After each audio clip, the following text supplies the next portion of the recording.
third speaker is David Ramos.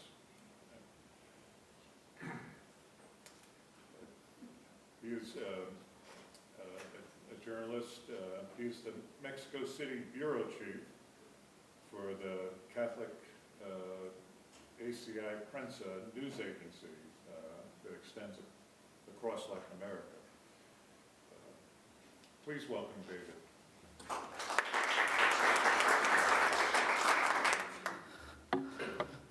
Thank you very much. Good morning, everyone, and thank you for allowing me to share a few minutes about my experience and perspective on the drama of migrants, especially in Latin America. In my journalistic work with the Catholic news agency Así Prensa, I have had the opportunity not only to observe, but to share the life and the drama of the migrants from both Central and South America. I would like to talk today about a concept that I think is not sufficiently addressed when talking about the suffering of migrants. People have the fundamental human right to not to migrate. I explain.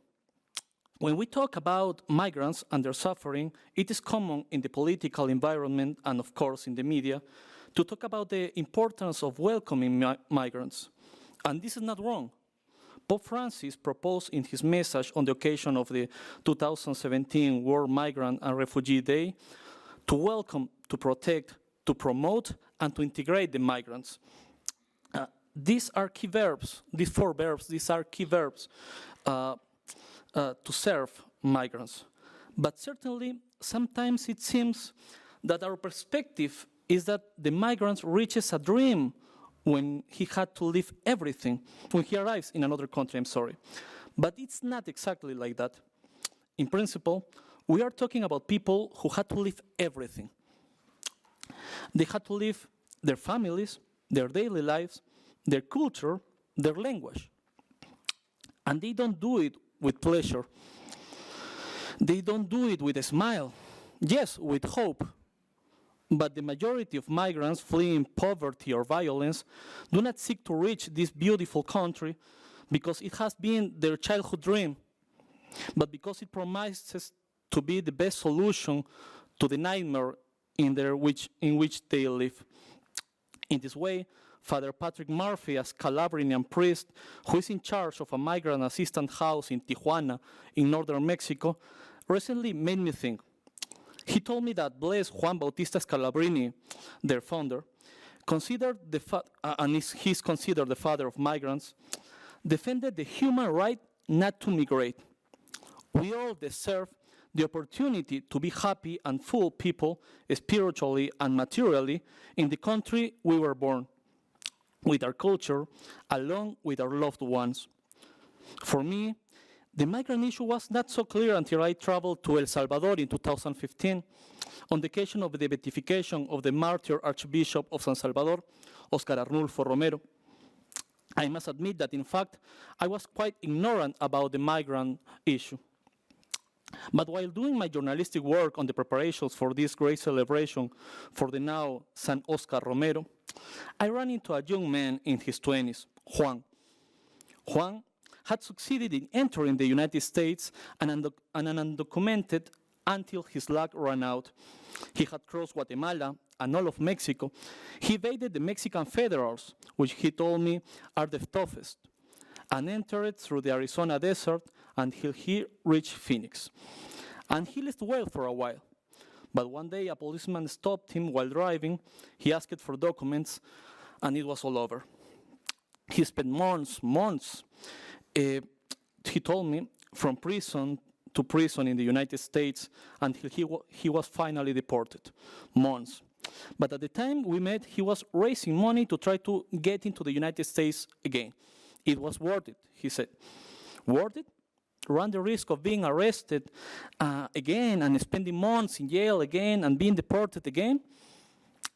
In 2016, I traveled to Honduras, a neighboring country of El Salvador, a country of around 9 million inhabitants, but with one of the highest rates of violence and homicides in the world. And I went to a town called El Progreso, the Progress. a short distance from San Pedro Sula, a Honduran city that some years ago had the sad record of being the most violent city in the world. On my way, I found one of the many charity works that the Society of Jesus, Jesuits, the religious congregations of Pope Francis, does for the most needy. It is a school to help adolescents and young people learn trades with which they can successfully enter the labor market. These were days when the press, including the International one, celebrated the progress of pacification in Honduras.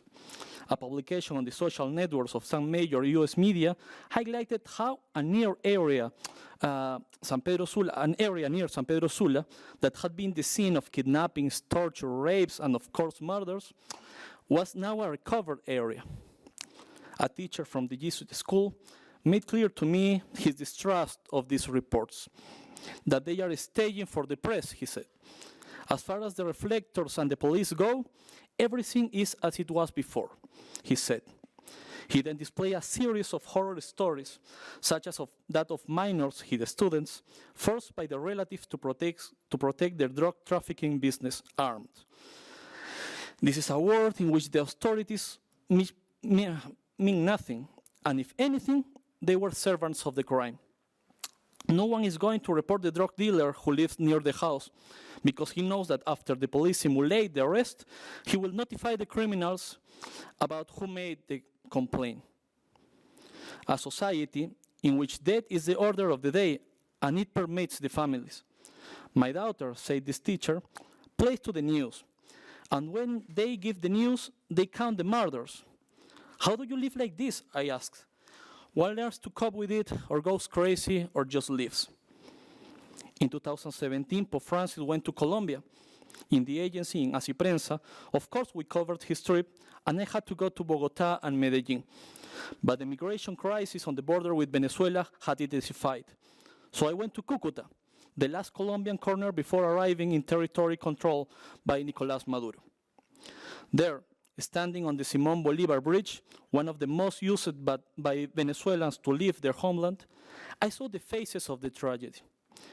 An elderly woman in a wheelchair in condition that should only be admitted inside a hospital, being taken by a perfect stranger from many kilometers ago so she can receive medical assistance that no longer existed in Venezuela. Families with all the bags they were able to put together, tears, hope. And the Catholic Church attending them since they arrived in that area, a dining room called Divine Providence was established for a fierce attention to Venezuelan migrants. And there were people who traveled hours, maybe days, from Venezuela just to try a plate of food. And then they returned home. From Jan 2017, when the crisis arose, until March this year, the Catholic Diocese of Cúcuta had delivered more than 1 million food rations in its different shelters. In the Divine Providence centers, I found everything. Carlos tearfully told me that he had to sell his successful tourism business at the price he could to start his life again at age 40. Alexander, on the other hand, undertook the withdrawal. He was a healthcare professional, and he was tired of the rejection that he lived on the Colombian side. He had been repeatedly denied decent work, he said, telling him that they were not there to give alms to Venezuelans. Sleeping on the streets for several days in Cúcuta, he decided that if he was going to die, it would be at home. But I was not prepared to meet an entire family of Venezuelan African Americans one night in another dining room of the church in downtown Cúcuta. The father, tall and still stocky, had the saddest look I've seen in a long time. He wanted to return to Venezuela with his family. His 2 daughters and the baby in his wife's arms had suffered a lot, he said. If I were alone, he told me, I would move on. But so, with them, we cannot continue. This year, there were so massive caravans of migrants leaving Honduras and seeking to reach U.S. soil. I found the first group, thousands of them, in Mexico City. With the intermittent collaboration of the authorities, they camped in an extensive sports area while deciding their future. Women who barely managed to carry their babies in their arms. Some of them did not even think about arriving in the US, but expected to find a job in Monterrey or Tijuana. By then, about halfway through their journey, many of them had been surprised by the size of the country. They imagined that it was a lot smaller. In all of these stories that I told you, and that so many more that these minutes would run out, there is nostalgia for abandoning the homeland. If they could, they would all stay in their countries. This is why I propose that we strive more to think and rethink how to help them to not enter the United States or Mexico or so many other countries they reach, but how to help them not to go out, to remain and fully develop in their home countries without being forced by violence or poverty to flee. And of course, this is also for journalists, especially religious journalists, who surely find a moral imperative in the suffering of migrants, because there are stories of projects or attempts to help development in those regions that we sometimes overlook because we are very focused on other stuff.